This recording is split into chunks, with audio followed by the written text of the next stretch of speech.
A essa altura, qual que é a ideia de todo mundo? Não, Xandão, volta atrás, tira essa prisão aqui, a gente não precisa votar, né? Deixa pra gente votar só a prisão dele no final, que aí o pessoal se sente mais confortável. Na verdade, não vou conseguir votar nem lá atrás, né? Mas o Xandão não quer nem saber. O Xandão, pô, eu já me ferrei nessa história, agora vamos ferrar todo mundo junto. Vamos lá, todo mundo juntinho na Magnitsky. Tudo isso está exposto em praça pública. A casa caiu. E o Trump está cobrando com um porrete na mão, que isso seja desmantelado, refeito. Olá pessoal, sejam bem-vindos. O meu nome é Bruno. Se você gosta e apoia o nosso conteúdo, então deixa o seu like e inscreva-se no canal.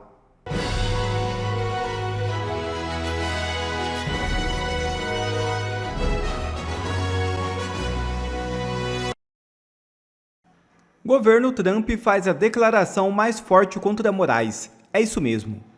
O governo dos Estados Unidos, sob o comando de Donald Trump, acaba de fazer a declaração mais forte contra o ministro do STF, Alexandre de Moraes. O vice-secretário de Estado dos Estados Unidos, Christopher Landau, declarou, abre aspas, a separação dos poderes de um Estado é a maior garantia de liberdade já concebida pela humanidade.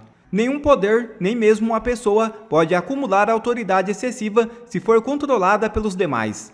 Mas uma separação formal não significa nada se um dos poderes tiver meios de intimidar os demais a abrir mão de suas prerrogativas constitucionais. O que está acontecendo agora no Brasil ressalta esse ponto. Um único ministro do STF usurpou o poder ditatorial ao ameaçar líderes dos outros poderes, ou suas famílias, com detenção, prisão ou outras penalidades. Essa pessoa destruiu a relação histórica de proximidade entre Brasil e os Estados Unidos, ao tentar, entre outras coisas, aplicar extraterritorialmente a lei brasileira para silenciar indivíduos e empresas em solo americano. A situação é sem precedentes e anômala, justamente porque essa pessoa veste uma toga judicial. Sempre é possível negociar com líderes dos poderes executivos ou legislativos de um país, mas não com um juiz, que deve manter a aparência de que todas as suas ações são ditadas pela lei. Assim, nós encontramos em um beco sem saída. O usurpador se reveste do Estado de Direito, enquanto os demais poderes afirmam estar impotentes para reagir. Se alguém conhecer um precedente na história humana em que um único juiz não eleito tenha assumido o controle do destino de sua nação, por favor avise. Queremos restaurar nossa amizade histórica com a grande nação do Brasil. Fecha aspas. O julgamento que pode literalmente colocar Moraes nas cordas. O julgamento de um recurso na primeira turma do Supremo Tribunal Federal está atraindo os holofotes. Trata-se de um recurso apresentado pela defesa do ex-presidente Jair Bolsonaro contra sua absurda prisão domiciliar. O resultado vai mostrar se houve algum efeito da lei Magnitsky sobre o STF. Moraes visivelmente está intranquilo, temeroso, perdendo força. Alguns ministros já demonstraram discordância com suas decisões. Caso o recurso seja acatado, põe definitivamente o magistrado nas cordas. Caso contrário, põe todos os demais ministros que o apoiarem na mira da lei Magnitsky. É tensão permanente. Vamos falar agora do bate-cabeça na primeira turma, meu amigo. A situação tá pegando fogo. Olha só essa manchete da Veja aqui. Os apelos inúteis para Alexandre de Moraes reconsiderar a prisão de Bolsonaro. Então vamos recapitular. O Alexandre de Moraes mandou a prisão domiciliar do Bolsonaro, né? E agora isso vai passar para a primeira turma. E os juízes da primeira turma não querem votar isso, mas existe a sensação de que se eles votarem contra o Alexandre de Moraes, acabou o processo contra Bolsonaro. Qual que seria a melhor alternativa nesse caso? Simplesmente o Alexandre de Moraes voltar atrás sozinho, sem precisar passar pela primeira turma. Não precisaria dos juízes, né, votarem contra ele, né, e não ficaria ninguém queimado nessa história, e continuaria o processo contra Bolsonaro do jeito que poderia seguir dessa forma, sem comprometer os demais. Os demais só deveriam votar mesmo na condenação final do Bolsonaro no processo.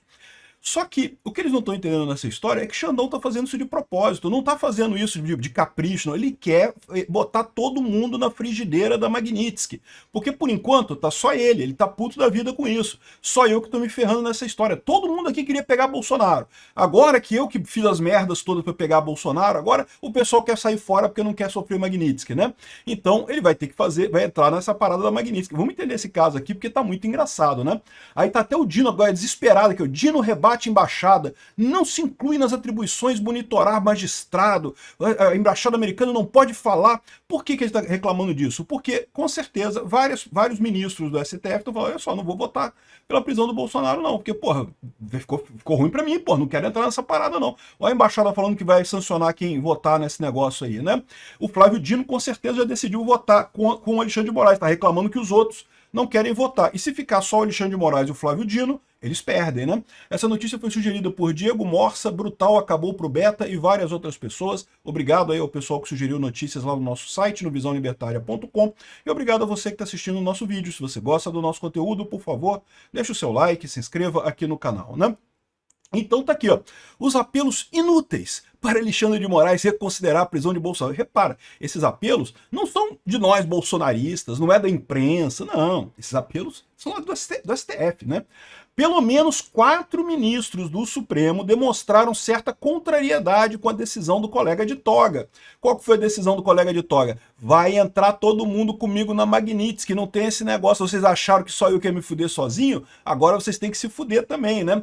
Aqui, ó, Alexandre de Moraes mal havia decretado a ordem de prisão domiciliar contra Jair Bolsonaro, quando o primeiro-ministro do STF procurou o colega de toga com apelo. O magistrado listava potenciais consequências políticas para o encarceramento precoce do ex-presidente e afirmava que, diante da sensibilidade de colocar em reclusão um político daquela envergadura, sem condenação, o melhor seria reconsiderar a decisão. Na corte, cujos juízes estão no meio do fogo cruzado entre Moraes e Bolsonaro, há certo consenso que, nesse caso específico, o Moraes exagerou na dose. Exagerou na dose por quê? Porque expôs o cu dos coleguinhas. Ficou os coleguinhas tudo com o cu pro alto, né? Todo mundo ali, ó, o passaralho da Magnitsky voando, assim, todo mundo com o cozinho pro alto ali, né? Ficou, aí isso que deu, isso foi o problema, aí que Moraes exagerou, né? Porra, Moraes tá errando nesse processo, ó, desde o início, desde 2019, com o inquérito das fake news. Agora que o pessoal viu isso, não, é porque agora afeta eles. Entendeu? Até aqui, eles estavam vendo que o Moraes estava exagerando, que o Moraes estava errando pra caramba, mas até aqui, como não pegava nada, tá errando, mas e daí? E o Kiko? O que tem a ver com isso, né? Vai chegar aqui, se alguém entrar na justiça, é a gente mesmo que vai decidir, a gente vai decidir que a gente tá certo e pronto, não tem problema nenhum, né? Até aqui tava todo mundo tranquilo, né? Eles viram que Moraes estava errando, viram que Moraes está fazendo coisas absurdas, indefensáveis, totalmente fora do juízo normal, do direito normal, mas, pô, meio que... Mas se não vai pegar nada pra mim, ema, cada um com seus problemas, né? Aí, ou seja, além do ministro que primeiro tentou sondar a possibilidade de reversão do veredito, pelo menos outros 3 juízes, incluindo aliados históricos de Alexandre, leia-se Gilmar Mendes, manifestaram desconforto com a forma como a prisão foi decretada, contra o ex-presidente ainda sem julgamento, sem aviso prévio aos demais integrantes do STF e lastreado em argumentos menores diante da iminência de Bolsonaro ser julgado e muito provavelmente condenado por golpe de Estado. Ao que consta, Moraes deu os ombros. Por que Moraes deu os ombros? Eu falei para vocês, eu dei a dica que Moraes, no discurso dele, depois de tomar o Magnitsky, né, na volta do STF, ele falou traição um monte de vezes. Um monte de vezes ele falou a palavra traição. É lógico que ele falou a palavra traição referindo-se a Eduardo Bolsonaro, referindo-se a outras pessoas, eu não sei o que lá. Mas a verdade é que ele estava dando um recado ali, meu amigo. Ele estava dando um recado pro resto da galera. Pô, peraí, que negócio é esse? Agora que eu tô me ferrando nessa história, todo mundo se afastou, todo mundo começou a se afastar dele, né? Não quer mais conversar, não quer mais aparecer na foto, né? Não quer mais estar ali do ladinho e coisa e tal. Não, pô, pera aí, meu amigo. Vocês estavam nisso comigo. A gente começou essa coisa, a brincadeira junto. Eu fui fundo nessa história, desrespeitei todos os preceitos legais, porque, né, vocês estavam do meu lado, agora que a coisa deu merda, eu vou sozinho nessa parada, eu vou porra nenhuma. O Alexandre de Moraes está fazendo o típico de todo mafioso, né? Eu vou me ferrar, beleza, mas vou me ferrar junto com um monte de gente. Não vou me ferrar sozinho, não. Aqui, ó. Então, vários ministros manifestaram desconforto. 4 ministros manifestaram desconforto. Eu não duvido nada. O Fux nem deve ter falado nada, porque o Fux já sabe que não vai votar pela prisão do Bolsonaro mesmo, né? Agora, eu tenho certeza que o Zanin, o Dino e a Carmen Lúcia ficaram preocupados com essa história. Vão ter que votar a prisão do Bolsonaro e sabem que se votar, vão levar uma punição da Magnitsky, né? Aqui, ó, de novo, o Alexandre de Moraes fez essa da conta dele, sem discutir com ninguém, sem combinar com ninguém. Por quê? Porque o objetivo dele era mesmo botar o pessoal na parede. Não vou cair sozinho não, meu amigo, eu vou me fuder nessa história, vamos fuder todo mundo junto aqui, não vou fuder sozinho não. Embora publicamente a estratégia seja cerrar fileiras em defesa do ministro, como fez o decano do STF, Gilmar Mendes, ao afirmar que a ordem, toda a nossa confiança e o nosso apoio, né? Isso aí é o que eu falo para vocês. É lógico que o que esse pessoal fala publicamente não quer dizer bolota, isso não quer dizer nada, né? O clima no tribunal está longe da unanimidade em torno daquele que é tratado como desafeto do bolsonarismo. Há poucas semanas, outro ministro supremo próximo ao bolsonarismo, o Cássio Nunes, cantou a pedra de que o turbilhão político-econômico, como se viu na Magnitsky e no tarifaço, se avizinhava, né? Isso foi na época no julgamento da censura da internet. O Cássio Nunes chamou a galera e falou: vocês estão sabendo que vai dar merda isso aqui, né? Esse negócio aqui, né? E aí o pessoal, não, soberania, soberania, soberania. Né, e continuaram nessa parada e pronto, né? Veio o passaralho posar no cozinho deles, né? Aí tá aqui, ó, como se viu na lei Magnitsky, o tarifaço imposto pelo Trump. Aí, ó, a primeira turma reservou as 5 terça-feiras de setembro para julgar o Bolsonaro, né? Coisa e tal. É muito engraçado. Esse é o julgamento mais eficaz de toda a história do STF. Nunca teve um julgamento que durou menos de um ano. Cara, menos de um ano, bicho. O Bolsonaro foi denunciado no final do ano passado, cara. A PGR fez a denúncia com base num relatório que não tinha nada com nada, uma ficção científica sem nenhuma lógica, e estão correndo olhos vistos, né, correndo assim, desesperadamente para chegar na linha de chegada e condenar Bolsonaro, né? Aí eles falam aqui sobre o caso do Bolsonaro, não sei o que lá. Aí segundo estou dizendo aqui, ó, embora parte dos descontentes com o magistrado esteja na própria primeira turma, a tendência é que a domiciliar seja confirmada. Neste caso, a avaliação é que tornar público o racha exporia Alexandre e colocaria ainda mais o tribunal na condição de vidraça. Ou seja, o problema é o seguinte, o pessoal falou, não, temos que votar, temos que confirmar o Alexandre de Moraes. Aí o pessoal, pois bem, e quem é que vai votar? E aí, quem é que vai botar o nome lá para receber a Magnitsky? Esse é que é o problema desse pessoal. É isso que está gerando esse tumulto todo. Eles queriam, portanto, que o Alexandre de Moraes voltasse atrás sozinho, sem precisar a primeira turma voltar atrás, voltar com ele para trás, e com isso eles não teriam o problema de se envolver nessa história. Porque o que eles estão vendo aqui é que se tiverem que votar não ao Alexandre de Moraes, aí acabou o processo todo do Bolsonaro, porque aí pronto, já expôs o racha, já todo mundo está sabendo que o Alexandre de Moraes não está mandando mais no STF, e aí pronto, aí a história mudou completamente, né? Então o que eles estão dizendo aqui, e lembra que isso aqui também tem um ponto da própria repórter, né, que é esquerdista, que quer prender Bolsonaro de qualquer jeito, né? Então, nesse caso, a avaliação é que tornar público o racha exporia Alexandre. Então, todo mundo está falando assim, não, temos que votar, temos que acompanhar o Alexandre nesse negócio. E todo mundo está vendo aqui com o Dino, pô, mas a embaixada falou que vai botar a gente da Magnitsky, pô, que negócio é esse, cara? Eu vou botar o meu nessa reta aí? Não, Alexandre de Moraes tem que voltar atrás dele sozinho. Então, é isso que está acontecendo. O Alexandre de Moraes não quer voltar atrás porque ele fez de propósito. Ele sabia que ia acontecer isso. Ele sabia que os outros iam ser pressionados, mas eu tenho que escolher agora. Ou a gente condena Bolsonaro e entra todo mundo para Magnitsky junto, vamos todos nós nos fuder juntinho aqui, ou então vocês saem fora e aí acabou o processo. Não tem mais o que fazer. Nessa primeira turma a abandonar Xandão agora, explicitou o racha, porque, repara, do jeito que está falando aqui, não faz nem muito sentido, porque racha já tem, né? O Fux já votou contra, já tem um racha na primeira turma, eles já sabem disso, né? Não era o ideal, eles esperavam que não, eles queriam a condenação por unanimidade. Como eu falei para vocês, esse processo aqui é um processo de marketing. É um processo de marketing e de propaganda, não é um processo jurídico, não tem nada de jurídico nisso daí. Por isso que foi jogado para a primeira turma, para ter unanimidade na votação. Todos os 5 votariam pela condenação do Bolsonaro. Se fosse no plenário, votariam também, mas acabaria passando também, porque, de novo, a maior parte do pessoal ali quer mesmo condenar Bolsonaro. Mas não seria unanimidade, pelo menos o André Mendonça e o Cássio Nunes não votariam nessa condenação. Como é na primeira turma, aí vai votar unânime. Pô, Bolsonaro condenado de forma unânime, não sei o que lá. Mas parece que o pessoal agora gerou problema, né? Já tinha o racha do Fux, na última decisão o Fux já foi contra, já abriu o racha, e agora está esse problema. Todo mundo concorda que tem que confirmar domiciliar para não estragar o Xandão, para continuar o processo contra o Bolsonaro. Mas e aí, quem é que vai botar o chamegão lá? Quem é que vai botar, favor, aplicar Magnitsky, Trump, obrigado, né?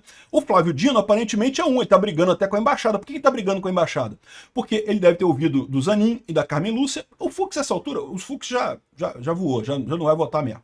Agora, o Zanin e a Carmen Lúcia devem também estar querendo se livrar. Ninguém gosta de Magnitsky, todo mundo sabe que isso daqui é um problema que não tem saída. O Alexandre de Moraes entrou num buraco fundo demais, que mesmo com toda a pressão da mídia, mesmo com todo o esforço que está fazendo a elite aristocrática socialista de Brasília para preservar, para dizer que não, que o Alexandre de Moraes está certo, que o Trump está errado, por mais que faça esse esforço, isso chama atenção para o caso. E quando o pessoal olha para o caso real que está acontecendo nesse processo, todo mundo vê que realmente é um absurdo. O Alexandre de Moraes errou muito, não errou pouco, não errou muito nesse processo. Então o pessoal está vendo que não é só isso, não. Não é só entrar na Magnitsky, é entrar na Magnitsky e botar o seu nome para sempre no lixo da história, né? E aí, a essa altura, qual que é a ideia de todo mundo? Não, Xandão, volta atrás, tira essa prisão aqui, a gente não precisa votar, né? Deixa pra gente votar só a prisão dele no final, que aí o pessoal se sente mais confortável. Na verdade, não vou conseguir votar nem lá atrás, né? Mas o Xandão não quer nem saber. O Xandão, pô, eu já me ferrei nessa história, agora vamos ferrar todo mundo junto. Vamos lá. Todo mundo juntinho na Magnitsky. Quero só ver, meu amigo. Olha as longas aspas que a Globo News pelo menos deu na sua rede social ao Flávio, entrevistado, que colocou os pingos nos is. Em uma corte séria, se fosse um juiz sério, já teria se declarado suspeito, Moraes. Está tudo ilegal nesse processo. A gente não pode desconsiderar que ele, o ministro Alexandre, está atropelando tudo e todos para perseguir o Bolsonaro, sabe-se lá por que motivo patológico. O Brasil está pagando um preço muito caro por defender Moraes. Vamos ter que escolher entre Moraes e o Brasil. E aqui é um recado importante para as elites. Eu venho repetindo isso. Em algum momento, ou é Moraes, mesmo com todos os dossiês, ameaça, compromate, PCC, ou é Magnitsky, é a implosão da economia brasileira, é a destruição de tudo o que temos. Porque vai acontecer. Porque o Trump não está brincando, nem blefando. Porque o Lula está dobrando apostas. E porque o Moraes dobra aposta o tempo todo. Olha só o nível, o naipe dos especialistas que o Globo chama. O ministro Moraes está sendo até condescendente com Bolsonaro, diz criminalista André Pericmanes. Deve ser da turminha da prerrogativa, sei lá. Condescendente. Já tinha que ter prendido faz tempo. Mas a prisão domiciliar pegou mal, Folha escreveu editorial, gente que não se manifestava se manifestou pela primeira vez. Caiado diz que Moraes atua por vingança, perdeu condição de juiz da corte. Opa, estou escutando. Malu Gaspar, escolhas de Moraes sobre Bolsonaro são mais guiadas por capricho do que por princípio. Que contexto e conceito legal é esse? O capricho de um ministro. Não existe. Prisão de Bolsonaro irrita ministros do STF, isola Moraes e pode até ser reconsiderada, ainda não foi. De novo, ventos de mudança?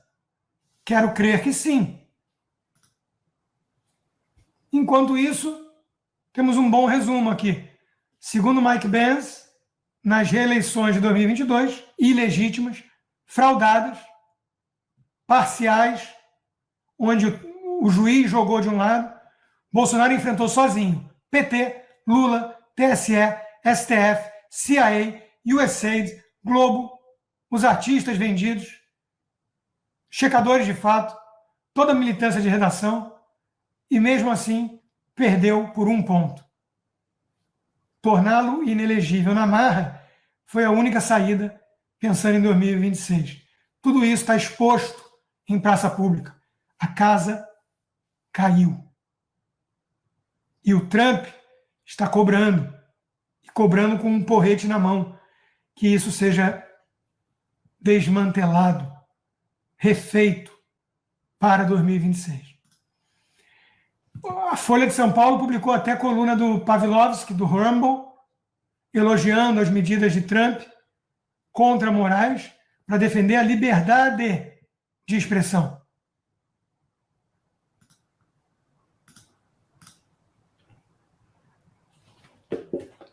Enquanto isso, um que segue um tanto apagadinho é o Toffoli, né? É porque ele está agindo para desmantelar todo o combate à corrupção no Brasil. Decisão sigilosa de Dias Toffoli trava investigações sobre fraudes no INSS que ninguém fala mais. Prova de que só tem esquerdista envolvido nesse troço.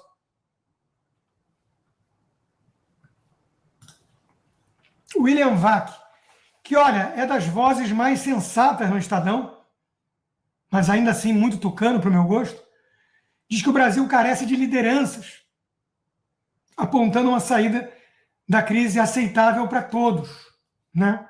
Falta liderança, é verdade. Mas veja, as perdas são consideráveis para os envolvidos. O STF está vendo erodir ainda mais rápido a sua legitimidade. O governo americano é apenas o mais recente a contestá-la, o que é grave em si. A oposição bolsonarista se banha na Schadenfreude em relação a personagens do Supremo atingidos por sanções. Mas, grifos meus, está hoje mais distante de chegar ao objetivo político, que seria a anistia e impeachment de Moraes. Eu não consigo concordar com a conclusão do William Vac. Vocês acham que a oposição bolsonarista está mais distante hoje da anistia e do impeachment do que estava há 3 semanas? 1 mês? Nem a pau, Nicolau. De onde ele tirou isso, eu não sei. Primeira turma do STF condena a 17 anos de prisão homem que se sentou na cadeira do Xandão. Concluímos que sentar o fiofó na cadeira do precioso bumbum alexandrino é mais grave do que matar, traficar drogas, esquartejar marido no Brasil. Isso é loucura. Prisão domiciliar tem fundamentos frágeis e parece tentativa de silenciamento, diz Transparência Internacional. Tá bom, podemos focar no parece. Mas mesmo assim, ventos de mudança?